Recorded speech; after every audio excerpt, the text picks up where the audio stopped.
पिछले एपिसोड में हमने देखा कि किस प्रकार महाराज पुरुषोत्तम राजा बने और उन्होंने क्या क्या किया।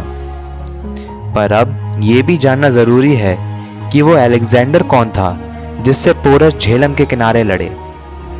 कौन था जो भारत पर कब्जा करने का मंसूबा लेकर आया था। और आज के एपिसोड में हम उसी व्यक्ति और महान लड़ाके के बारे में बात करने जा रहे हैं जिसने सामना किया था पोरस का।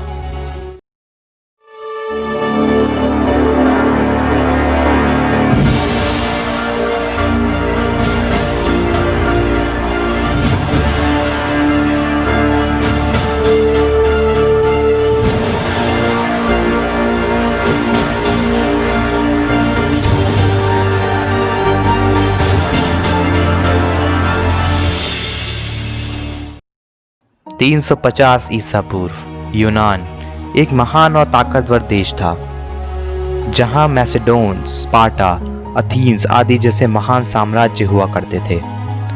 जितना बड़ा था यूनान उतने ही खतरनाक लड़ाकों का जन्म स्थल भी। ना जाने कितने ही महान योद्धाओं को जन्म दिया था यूनान की सरजमीन ने, और उन्हीं में से एक था अलेक्जेंडर। अलेक्जेंडर मैसेडोनिया का राजा था और उनके पिता थे फिलिप और मां ओलंपिया। अलेक्जेंडर का जन्म 20 जुलाई 356 ईसा पूर्व में मैसेडोनिया की राजधानी पेला में हुआ था। अलेक्जेंडर के पिता फिलिप ने उसको कभी अपना बेटा नहीं माना। दरअसल बात यह है कि जब फिलिप ने ओलंपिया के पिता किंग नियोप्टोलीमस को हराया था, जो एपायरस के राजा थे, तब फिलिप की शादी ओलंपिया से हुई थी।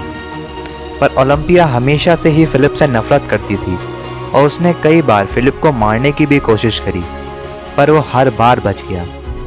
पर फिलिप ये नहीं जानता था कि ओलंपिया देवता ज़ीउस की बहुत बड़ी पुजारन थी, और यूनान की किताबों में भी यही लिखा गया है कि ओलंपिया ने अलेक्जेंडर को ज़ीउस की पूजा करके पाया था, जिसकी वजह से ओलंपिया हमेशा ही फिलिप को यह जताती थी कि अलेक्जेंडर उसकी औलाद नहीं है, जिसके चलते फिलिप हमेशा ही अलेक्जेंडर से नफरत करता रहा।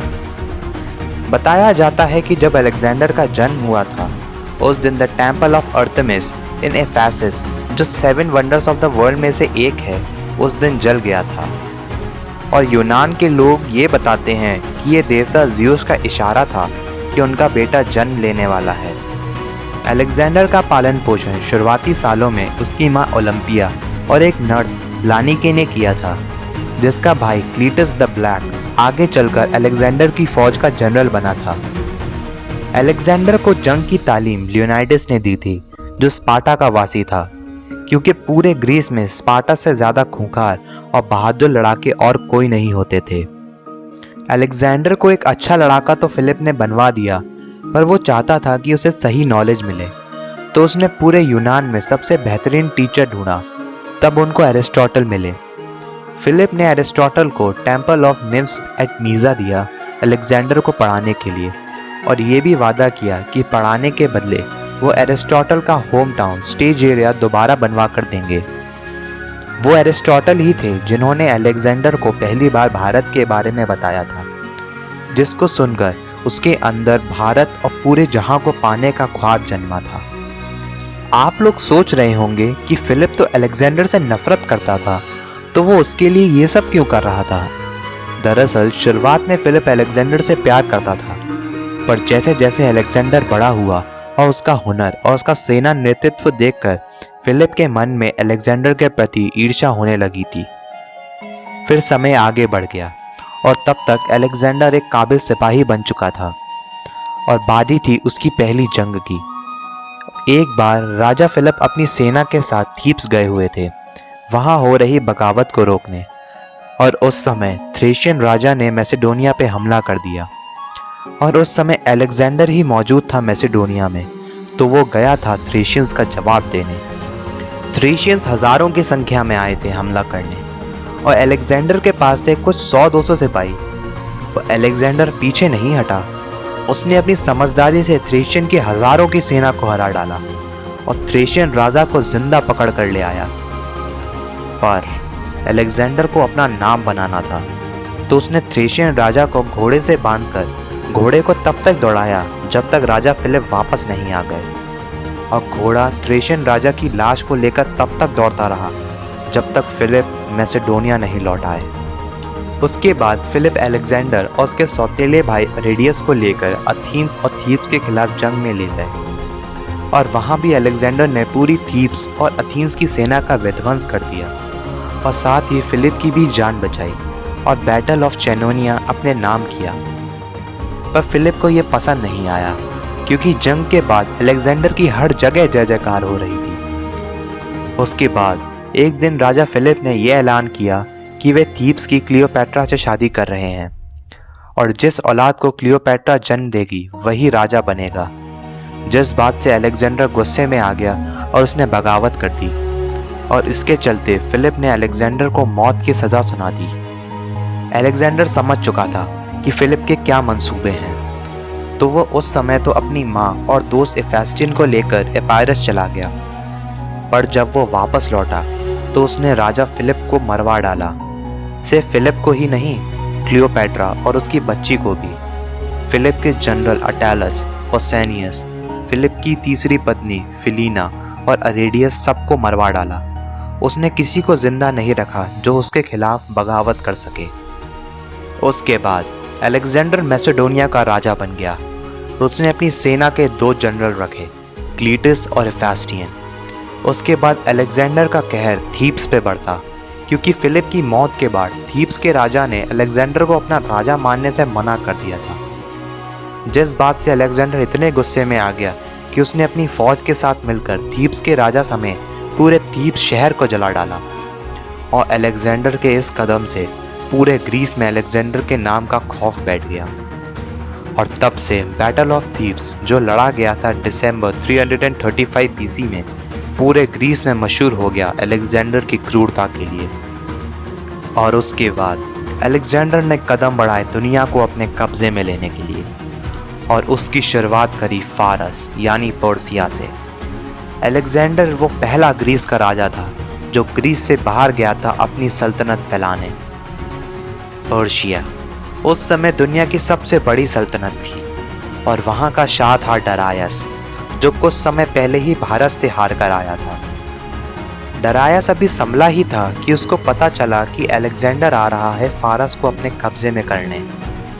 पहले तो डरायस ने उसको हल्के में लिया, पर जब अलेक्जेंडर ने पर्सिया को 334 बीसी में बैटल ऑफ ग्रानिस्क और बैटल ऑफ हेलिकार्निकस में हरा दिया तो डरायस गुस्से में पागल हो गया और उसने अलेक्जेंडर को जंग के लिए ललकार दिया। और फिर हुआ बैटल ऑफ ईसूस 5 नवंबर 333 ईसा पूर्व में, जिसमें एक तरफ थी पर्सिया की 2 लाख की सेना और दूसरी तरफ अलेक्जेंडर की 50,000 की सेना। लगता तो एक तरफा युद्ध है ना, पर अलेक्जेंडर ने अपनी चतुराई से फारस की सेना को कई हिस्सों में तोड़ दिया और 2 ही दिन में एसूस की जंग जीत ली। इस कारनामे से सारा फारस दंग रह गया और डरायस को एसूस की जंग में हराने के बाद अलेक्जेंडर ने अचमानिड एम्पायर पे कब्जा कर लिया।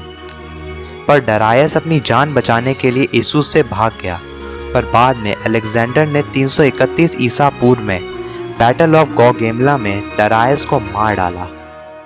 पर उससे पहले जब अलेक्जेंडर टिरियन और गाजा को 332 ईसा पूर्व में कब्जे में ले रहा था, तब पोरस ने आकर अलेक्जेंडर के कई मंसूबे बर्बाद कर दिए थे और शायद पोरस का गुस्सा अलेक्जेंडर ने डरायस और गौगेमला पे निकाल दिया और उसने डरायस का सर धड़ से अलग कर दिया और उसका कटा हुआ सर फारस के चौराहे पे टांग दिया। और उसके बाद अलेक्जेंडर पर्शिया में और आगे बढ़ा और उसने 331 से 327 ईसा पूर्व तक battle of Uxian defile, Persian gates, Cyropolis, Jaxartes और सोग्डियन रॉक्स सब जीत लिए। और उसके बाद Syria, Egypt, Mesopotamia, Babylon, Bactria, Afghanistan सब कुछ जीत लिया और अब उसकी नज़र थी सोने की चिड़िया भारत पर। और फिर वो निकला भारत कब्जे में लेने।